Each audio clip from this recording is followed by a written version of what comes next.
あなたにはどうしても許せない相手はいますか？遡ること3年前の2018年2月15日、陝西省甘州市の農村にて凄惨な殺人事件が起こったんです。この村の住人、ジャン高校が近隣住民のワンズーシンら親子3人をめった刺しにして殺害したんです。残虐極まりないその犯行に下された判決は死刑。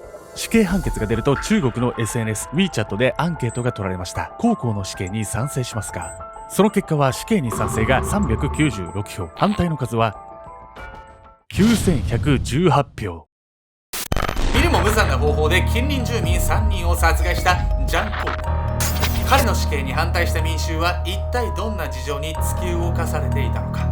そこには未だ拭いきれない中央地方の闇が隠されていたんです。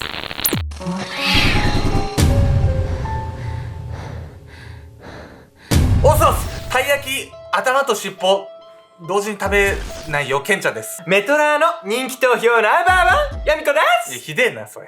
俺のファンもいるよ。多分いないか。本日ご紹介するのは連続殺人犯のジャン高校についてなんです。3人も殺して死刑っていうのは別になんか納得できないわけじゃないんだけど、そんなに反対の人がいるってどういう理由なの？これにはね、高校が犯行に及んだ理由と中国特有のね、ある文化が関係しているんです。ある文化？早く言ってよ。何よそれ。まあこれをね、僕知った時やっぱ文化が違うとね、それ価値観も違って当たり前の事実を再認識させられたんですけど、まあやっぱ高校がね、なんでこんなね犯行に及んでしまったのか、早速見ていきたいと思います。大胆すぎる犯行。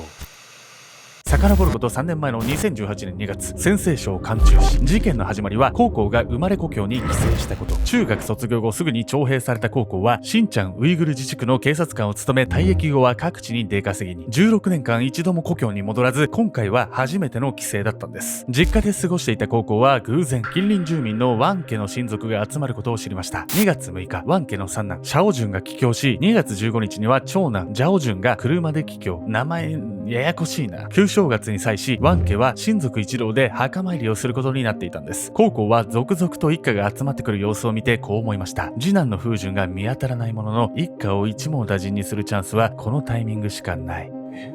一網打尽ってことは一家全員高校が狙ってたってことなの？そうなんです。次男のね、風順は恋人の両親に会うために帰郷できなかったんですよ。そのタイミングを狙ってたんです。決行日はワン家の全員が揃う墓参りの当日。高校は帽子とマスクで変装し、親族一同で墓参りに向かったワン家を尾行。一家が墓参りを終えるまで息を潜め、長男ジャオジュン、三男シャオジュンが単独行動を取るタイミングを今か今かと伺っていました。すると高校に願っても見ないチャンスが訪れるんです。墓参りが終わると、ジャオジュンとシャオジュンの2人だけ他の親族より一足先に墓地を後にしたんです。高校はこの機会を逃さず、ジャオジュンとシャオジュンに襲いかかります。長男のジャオジュンは刺された痛みで体勢を崩し、すぐそばにあった溝へ転落。身動きが取れなくなったところを高校に何度も刺され息絶えました。三男のシャオジュンは後ろから首をかき切られ、うつ伏せに転倒。そのまま背中を20回以上突き刺されたんです。ワン兄弟を惨殺し終えた高校はその足でワン家へと向かいます。高校がワン家に着いた時、ちょうど玄関先に出てきたのがワン家の主ズーシンでした。高校は荷物を抱えたズーシンに駆け寄り、喉元を切りつけた後腹部を突き刺し殺害。現場には刺されたナイフを掴んで抵抗しようとしたズーシンの指が落ちていたというんです。グロすぎ。そしてワン親子を殺し終えた高校は火炎瓶をポケットから取り出し、長男ジャオジュンの車をめがけて投げたんです。車は勢いよく燃え上がりました。その様子を見た村人が何事かと集まってきたのを確認すると、逃げようともせず被っていた帽子とマスクを放り捨てた高校。そして彼は村人たちに向かい声高らかにこう叫んだんです。苦節22年、俺の仇討ちはついに成し遂げられた。集まってきた村人の中にはズーシンの妻もいたんですが、高校はズーシンの妻に向かって一言、女は殺さないと言い残し、その場を去ったんです。仇討ちってことは、高校はなんかワン家のせいでなんか大切な人を失っちゃったとかってことなの？でもそれにしてもこんな異常な行動っていうのはなんかよく理解できないけどね。まあ僕らもね、こう仕返しとか復讐みたいなね、なんか嫌なことされたらさ、そういうのはまあ完全にはないわけはないんですけど、まあさらに中国っていうのはですね、もう有給必報っていうね、やっぱそういう文化があるんです。でもわかんないですよね、これだけ。というわけで本日のメトラキーワード、有給必報について。悠久筆法とは、恨みがあるならば必ず報いなければダメだという中国特有の考え方。中国古典の式でも、君主は仇を討つのに10年待っても遅くはないと復讐者を英雄視する言葉が登場するなど、中国では復讐を重んじる風潮が根強いんです。この価値観がね、あるっていうことを知っていると、例えば我々世代じゃないね、先祖のとかね、戦争を起こしたことに対していまだに反日感情を持っている中国人のね、方がいるっていうのも、腑に落ちるところはあるっちゃあります。多少は。今回の事件でワン親子を殺害した高校は、その犯行を悪びれることもなく、復讐の完遂をうれうれとして叫んでいました。またこの後死刑が宣告された際にも、民衆から死刑反対の声が相次ぐことになるんです。中国の人にとって復讐はネガティブなものではなく、むしろ進んでやるべきだとされるぐらいの行為なんです。文化の違いね。確かに日本だと復讐ってもう完全に悪いっていうイメージがついちゃってるから、今回のすごい意外だったわよ。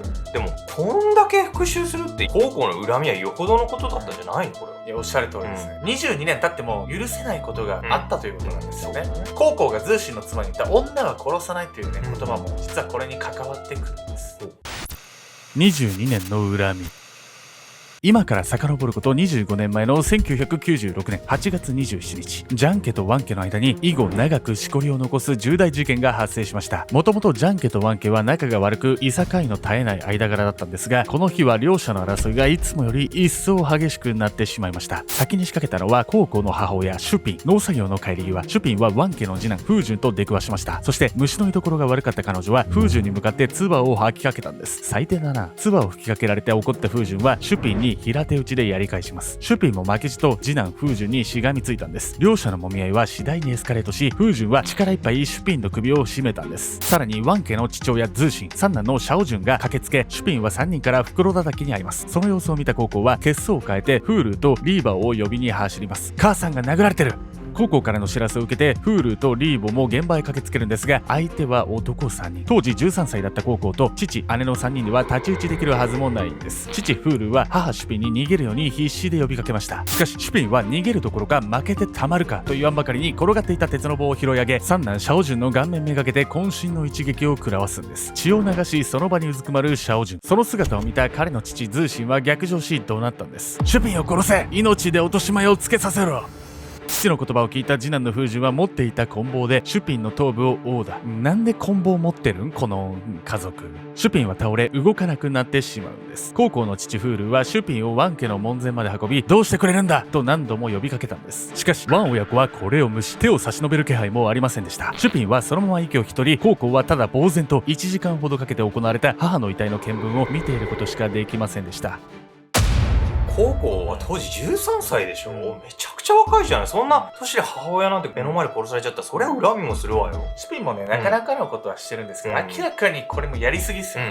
ってことはこの一件が高校の復讐のきっかけになったってことよね。実はですね、この一件だけがきっかけじゃないんですよ。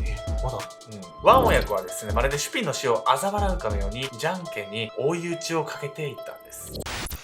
軽すぎた判決。母シュピンが亡くなったことに対し、ジャン家は実行犯である次男フージュンの死刑並びに70万円の賠償金をワン家に求めました。同年12月5日、南帝県人民法院から正式な判決が下されるんです。この時ワン家に言い渡された内容は、三男シャオジュンが懲役7年、ワン家が賠償金15万円。あまりにも軽い刑にジャン家は愕然としました。何より信じられなかったのは、シュピンにとどめを刺した張本人である次男のフージュンが無罪だったこと。今回の事件、喧嘩のメインだったのも致命傷を与えたのも次男フージュンです。なぜ父と兄に加勢しただけの三男シャオジュンに刑が下され、肝心のフージュンはお咎めなしなのか。判決に不服を覚えた高校の父フールは何度も控訴を訴えたんですが、一向に聞き入れられることはありませんでした。それどころか懲役7年の判決だったシャオジュンでさえもわずか3年で釈放されてしまったんです。不自然なほどに軽すぎるワン系の判決。当時は幼かった高校もその理不尽さを感じ取っていました。なんでフージュンじゃなくてシャオジュンが入るわけ？お前代わりに入っとけって生贄になったってことだ。近からず遠からずって感じですよね。量刑もそうですし、殺人事件でね、控訴がね、受け入れられないっていうのも、違和感あるんですよね。なんか裏があるってことこれは。実はこの判決には中国司法のこのぐらい闇が隠されているんです。禁断の裏事情。実行犯ですらない三男シャオジュンの短期間の懲役に慰謝料と呼ぶにはお粗末すぎる額の賠償金。この判決に大きな影響を及ぼしていたのが長男のジャオジュンです。思い出してください。長男のジャオジュンはワン家で唯一コウコウの母シュピンが殺害された時には現場にいませんでした。それなのにコウコウが復讐で殺した相手はズーシン、シャオジュン、そしてジャオジュンの3人でした。ジャオジュンはシュピン殺しの当事者ではないもののコウコウから恨みを買うのに十分なことをしていたんです。ワン家の裁判で長男ジャオジュンが行ったこと、それは司法機関の買収。実は長男ジャオジュンは政府の高官を務めており、公安局、検察、裁判所への根回しが可能だったんです。いや、強すぎるやろ。さらにジャオジュンは裁判を有利に進めるため、父ズーシンと次男フージュンは殺害に関与していないと村人たちに嘘の証言までさせていたんです。ジャオジュンがこれらの工作をするために使った賄賂は1000万円以上。ではなぜ次男フージュンではなく三男シャオジュンに刑が与えられたのか。それはシャオジュンが未成年であることに過去つけて少しでも減刑にこぎつけられると考えたから。長男ジャオジュンのコネクションにより国家権力を味方につけることに成功したワン家。不自然な裁判結果は全てジャオジュンが裏で操作していたものだったんです。だからHuluを控訴しようとしても取り合ってもらえなかったってことだ。そうなんです。中国ではですね、もうこういう公のねことに関しても、もう不正がねまかり通ってるんです。もうこれどうしても俺ら消されるかな心配になってきたけど、でも事実を言う。今回の事件以外にも中国では警察や政府の人間が不公平な対応で恨みを買い襲撃されるという事件がたびたび起こっています。例えば2008年には上海で警察の取り調べで暴行を受けた男が警察署を襲撃し6人の警官を殺害する事件が起きました。また2015年には河北省の農村で村の党委員会に自宅を無理やり解体された男が委員会主任を殺害した事件も起こっているんです。このように中国の司法は未だ怪しい部分がたくさんあり、不信感を募らせる国民も少なくはないんです。まあ俺こんなこと言って大丈夫かなと思うんですけど、実際そうなんでちゃんと言います。はい、復讐を良しとする文化はこういう体制が作り出しているのかもしれません。そのため今回のコウコウが行った復讐も多くの国民に支持されたんです。実際 SNS のアンケートだけではなくコウコウの死刑に反対する署名活動も起こっていました。結局コウコウの死刑は署名活動の影響もなく2018年7月17日に執行。死刑判決が言い渡される前、コウコウは落ち着いた様子でこのように述べました。私が自分にしたことに後悔はしていません。どのような判決が出ても甘んじて受け止めます。死刑すらも恐れないほどにワン親子を憎んでいたコウコウ。22年前、ワン親子が正しく裁かれていれば今回のような悲劇は繰り返されずに済んだように思えてなりません。